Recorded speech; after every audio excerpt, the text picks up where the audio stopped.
Coming up on this edition of the Penn State Blitz, what has happened to the Purdue Boilermakers, Penn State's opponent this week? We're also going to look at the big month of October, not only for Penn State, but for all of the Big Ten teams. We're going to talk about Penn State's pending matchup with the Michigan Wolverines and maybe what time it's going to start at Beaver Stadium. And then, as always, we're going to have another round of the Penn State mailbag.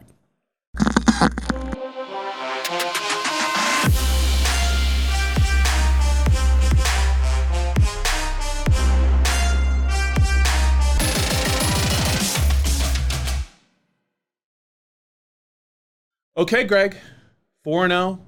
Maryland never had a shot against this team.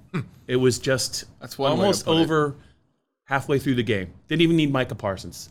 Unbelievable. But let's move forward. It's Penn State and Purdue, and let's talk about what in the world has happened to Jeff Brohm's team. You know, a couple months ago, they were maybe a dark horse candidate to do some damage in the Big Ten West. They're 1-3. They've lost arguably two of their best players. And the point spread, it just keeps going up and up and up. The Penn State's 4-touchdown favorites for this noon kick. What do you make of the game? Yeah, I mean, the Big Ten Network put the R-rated thing on the Penn State Maryland tape because it wasn't safe for children to watch. And they're doing a similar designation for the Purdue injury report at this point. I mean, you lose Rondale Moore. Okay, maybe best receiver in the Big Ten. Right, maybe you can find a way to scheme around that. You lose just Elijah Sindelair, the starting quarterback. Maybe the Plummer kid is not as. I mean, his tape's not terrible. He made some decent throws against Minnesota. John Reed, as you'd probably expect, was very complimentary of him this week. Said that he throws the back shoulder fade as well as any of the quarterbacks he's seen. Of course, I don't know if that's going to matter in this matchup, but we can talk more about that later. The big thing to me is you lose both of those guys on the same play in the same week, and now you have to go on the road. This was a game before the season where it seemed like this could be Penn State's first big test, and now it looks like another opportunity where you can get an early lead and then sit guys, maybe in the second half and rest them up for this very daunting stretch to come. So I make of this one a lot different than what I would have made of it, even 2 weeks ago. Yeah. But when you lose those two guys, it's really, really difficult to overcome that. And I think if you're a Purdue fan, I think you could look at the schedule and look at what's happened and say, this is a team that's 1-3, but if the breaks go their way, they could be 3-1. Sure. They were up 14 at Nevada in their season opener, and they just kind of folded their tents. They turned the ball over late. They lost 34-31. I think that kid kicked a 90-yard field goal to beat them. Plenty of leg. It wasn't 90 yards, but it was a big kick. I think they put him on scholarship. That's how big of a kick it was right afterwards. And then if Sindelair and Moore don't get hurt against Minnesota, I think you could make a case maybe they win that game. They only lost 38-31. It was a lot more lopsided, and they kind of caught up to him late. But, Rondale Moore has that kind of an impact on a game. It's not just he's the, best player, best receiver in the Big Ten and an All-American, also a big weapon on special teams. So that's a huge loss. And it's unfortunate. I think even the Penn State fans and the players, when you know that you got a team this shorthanded and you know that it's really going to take a lot for this to be a game, I think they wanted to see maybe Rondale Moore. I think they wanted to see Sindelair. I think they wanted to be tested to kind of see where they're at because of what's coming, down the road. This is almost becoming like a game that's similar to maybe Buffalo or even Idaho if it gets away for Purdue. And I'm not sure at this point if that's maybe what James Franklin wants. Yeah, I think that you wanted a game that would test you a little bit, put some playmakers on the field that are some of the best, in the conference, and get a little bit more of a feel of what you're made for. I believe they're starting a few new corners as well for a defense that actually does have a pretty good pass rush. So I think if most of Penn State's units maybe won't be tested at the level they're going to be in a few weeks, I think the offensive line might be, so maybe you can take something from that. They obviously come off their best performance of the season in that Maryland win, so we'll see. But, yeah, this game definitely went from one that maybe would have been appointment viewing for some folks in the noon window to one that, again, should probably be over pretty quickly. I think everyone's going to enjoy the 100th homecoming in Penn State history. Noon kick is we say all this, so it'll be 14-10 at halftime, and that's how this tends to go. The key is, as long as the fan base can get to the game along with Neil Rudell of the Altoona Mirror. If everyone can get to the game on time, I think everyone's going to be happy. It'll be a fun day. But let's look about the Big Ten in general. It's a big month for the conference. Not necessarily this week for Penn State, but there's a big game. I think Ohio State and Michigan State are getting ready to play. And let's talk a little bit about what the Lions are staring at once they get past the Purdue game. They got to go to Iowa. Tough game. Iowa, I believe, has Michigan this week. Yep. And then they're going to have to deal with Michigan. We'll talk about that a little bit later. And also, they got to go to Michigan State. So this is going to be a defining stretch for Penn State. Everyone's probably already excited about the Ohio State game in Columbus, but that's late in the season. They have to get to the point where it's got a lot of ramifications, and this is going to be a tough month. Yeah, this is basically going to tell us everything I think we need to know about where this team is going to go, not only in November, well before it plays Ohio State, but also the rest of the season. I mean, you look at the trip to Iowa, the trip to East Lansing. You know, they beat Iowa out there on a walk-off. I don't want to call it a miracle, but it was close. It was a Trace McSorley-like drive, I guess is how I would put it. And he throws the touchdown to Juwan Johnson. 2 years ago, Juwan Johnson in the back of the end zone as time expired. So East Lansing's been a little bit more of a house of horrors, that crazy weather delay. Yeah. Some other things have gone on out there. It's not a terribly easy place to play. I don't think it's harder than Kinnick to play in, especially at night. Yeah. Penn State draws the 6:30 local start out there, 7:30 Eastern in 2 weeks. So they'll have that experience to deal with. But, yeah, I mean, this is a defining stretch. There's no question. This will tell us really how the pecking order in the Big Ten shakes out. So I think at this point, even though I didn't think Wisconsin was great against Northwestern, they found a way to win that game. They've looked pretty good in a lot of instances. I think Ohio State clearly is the front runner in the Big Ten. Yeah, that was pretty messy in Lincoln. Yeah. As somebody who's kind of been a fan of the Nebraska program, I had to look away. It was almost like watching Penn State and Maryland. Yeah, it was almost exactly like that. So I think those two are your front runners at this point. But this stretch here coming up, Iowa at Michigan, Penn State at Iowa, Michigan at Penn State, will tell us a lot about where the Big Ten race is heading. And then Michigan State, they have looked maybe a little bit better than expected as well. And Penn State has to start winning some games on the road like that in the James Franklin era if it wants to get back to the Big Ten Conference title game and beyond. Yeah, and I know that I said this before, and I'm getting ahead of myself, but that's what I do. I like to do it. Penn State's off to a really great start. I think just looking at the Michigan and Maryland games on paper, I think things have changed, and I think these are winnable games for Penn State, especially the home game against Michigan. We're going to talk a little bit more about that in a couple of minutes, but this is year 6 for James Franklin. The record is what it is against Michigan, Michigan State, and Ohio State. 3 wins, 12 losses. Now, they've lost some very close games, some heartbreaking games, but I don't think they can afford to come out of this year, 1-2 or 0-3 against those teams. It just, at some point, you got to beat these teams if you want to be taken seriously in the Big Ten East. I think they can do it this year. They still got to win the games, Greg. And speaking of the teams in the Big Ten East they have to beat, there was a nice little exchange on James Franklin's Tuesday news conference about. It started out innocently enough. What about the whiteout game against Michigan? It's coming up in a couple of weeks. There's a lot of rumors that it could be a night game, but they could also put it on during the day. James Franklin was asked about it. He was, I think, half joking, half serious. He said, the earlier the better if they wanted to play it at 11 a.m.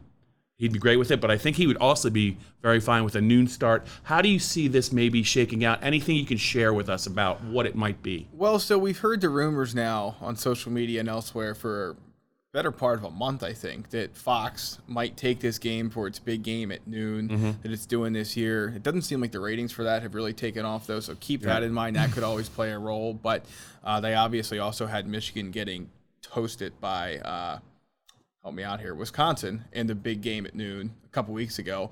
Well, you had a strong opinion in that game, did you not? Yeah, I liked that. Was the game where you thought Michigan was going to woodshed them, right?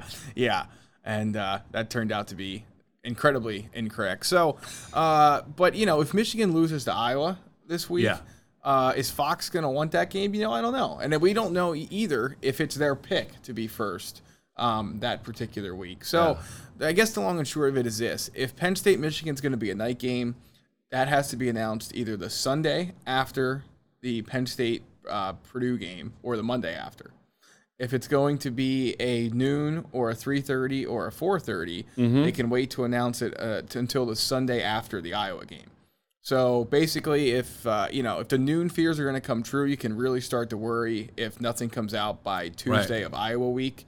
If it does come out, well, then there'll be a night game, which I think a lot of fans are hoping for. But I think the networks, no matter whose pick it is, Bob, want to see what Penn State does this week. And obviously the matchups change significantly. But I think they want to see what Michigan does, too. Yeah. Because if they find a way to lose to Iowa at home, I'm not sure how appealing of a draw that's going to be for that, quote-unquote big game at noon for Fox, if it's even their pick first. So you threw a lot of scenarios out there. Let me just try and streamline this. If Penn State has not learned about the starting time by Monday night, this coming Monday night, that's right, it's going to be a daylight game. Correct. So that's basically if you want the nighttime whiteout, if you don't hear a decision by Monday, you're going to be disappointed. Is that basically what you're telling us? And it's almost always Monday lunchtime. So keep an eye out for that. That's very specific. Monday at lunch, you better know the starting time. They better have an announcement, or it's going to be a day game whiteout. Has that ever? They've had There's this before? Been a couple. Okay. Yeah, there's been a couple. All right, so we're gonna have to keep a close eye on this, closer than usual, and we will, promise. But let's move this forward. We're 3/4 of the way through this thing, so that means there's only one last thing to do. Mm-hmm. And it's time for the Penn State mailbag. I hope you've been busy collecting comments and questions. And I'm sure there's some things maybe you want to tell our audience about the Penn State podcast and maybe how to subscribe and all that good stuff. I'm glad you brought it up, I'm Bob. just going to turn it all over to you. All right, let's start out with that. If you're watching the video, as you always could, it's youtube.com/Penn State All Access. Is that right? Did I get that right this time? You do need a handler. Yes, perfect. youtube.com/Penn State All Access. If you're looking for the podcast audio, wherever you find it, you can find it every Thursday on Apple, Spotify, Switcher, our site, pennlive.com/Penn State Football. Remember to like, rate, subscribe, do whatever you do. Leave a comment. Tell us how much you enjoy it, dislike it, whatever. We accept all feedback. And specifically, I'm looking for feedback about Greg's selections. I feel like they haven't been great so far, but if you really follow it closely, there's a way to make some money off of this. You just kind of go and the YouTube other, channel go is youtube.com/allpennstate. It came back to me just as we were rolling along here. But yeah, so let's jump into the mailbag. And Bob, I think maybe 2 weeks ago at this time, we'd have been interested to see how Penn State's corners could cover Rondale Moore and stop this passing attack, because I know Kenny Pickett threw 52 times and had a halfway decent game, but this was maybe a chance for a team to come to Beaver Stadium and threaten them in the air. I don't know if that's the case anymore. So what jumps to the top of your matchups to watch list now? Yeah, the backup quarterback whose name for the moment escapes me. Plummer. It looked like he was doing a lot of underneath throwing in that game. He had a lot of completions, not a lot of yards. I think he was working Michigan was probably playing a little bit of a soft defense with a big lead, and they were allowing some completions. Yeah. I'm sorry, Minnesota, some completions underneath. So I just don't know, what they're going to try and do to try and test Penn State's secondary. I think it would be more of the same. I know that they weren't playing a great passing game when they faced Maryland, but I really thought that one of the key plays in that game, Jan Johnson made a great play, but Tariq Castro-Fields, the red zone interception when it was still kind of a little bit of a game, he did a nice job coming off where he originally was, kept his eyes on Josh Jackson, the quarterback, and just made a really nice play on the ball. And that really was kind of the end of the game. I mean, that was their best and only chance. I thought he played pretty well. I don't know if we're going to get a good read on this secondary on the Purdue game. It could be a situation where Penn State gets up early again, and they're gonna probably not play as aggressive and give them some completions underneath. Really, I'm curious to see how they're gonna do at Iowa. That quarterback runs a little bit hot and cold. The Stanley kid, mostly cold against Penn State. I will have more to say about that during game week because he's not been good at all. And the Michigan State game will work. He has gotten them, believe it or not, in the last two games. He's made huge plays in the fourth quarter to beat them. I think that's when we're going to know about the secondary. I think that's going to be if they can make some plays in those games, I think that's going to bode well for what's coming later in the year. And by later in the year, I mean Ohio State. Yeah, no doubt about it. Moving on with our mailbag questions this week. You look at this stretch coming for Penn State, and again, we've hit on a few times now.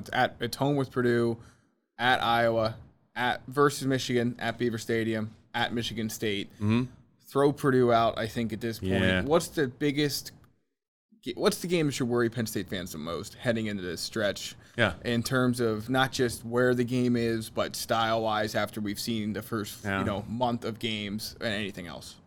It's Iowa for me, only because Iowa has taken Penn State to the limit the last 2 years. I mean, they almost had Penn State beat 2 years ago in Iowa City. It took a phenomenal Penn State march in the last minute and a 4th and 7 throw in a very tight window to win that game.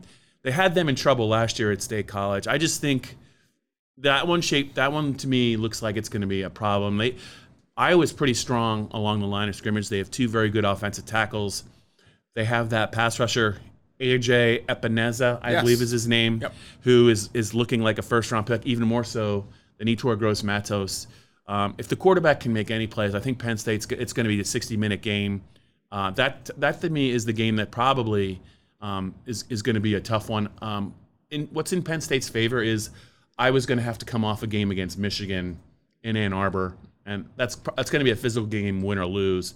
So I think Penn State will be a little bit more fresh for that game, whereas Iowa probably will be extended by the Wolverines. I still think the Iowa game is going to be tough. I picked Penn State to lose that game in the preseason, and as of right now, I'm not prepared to move off that pick. All right, there you go. One bit of recruiting news quick. Keandre Lambert, the 4-star receiver from Norfolk, Virginia, he announced his decision on Friday. Virginia Tech, North Carolina, Penn State are the finalists. Right now, it looks like the Lions are leading to land his commitment, so there could be some more good news for James Franklin's program this weekend. But speaking of good news, Bob, it's time to move on. We're going to wrap up the Blitz if you're watching the video. If you're listening to the podcast, remember, like, rate, subscribe. We'll be right back with picks and predictions. If you're watching on youtube.com/allpennstate, you can find the picks and predictions video there. And we'll keep rolling along. Maybe have an extra pick or two this week. Who knows? Greg, that was a flawless outro. Not an intro. That was a flawless outro. Kudos to you, sir.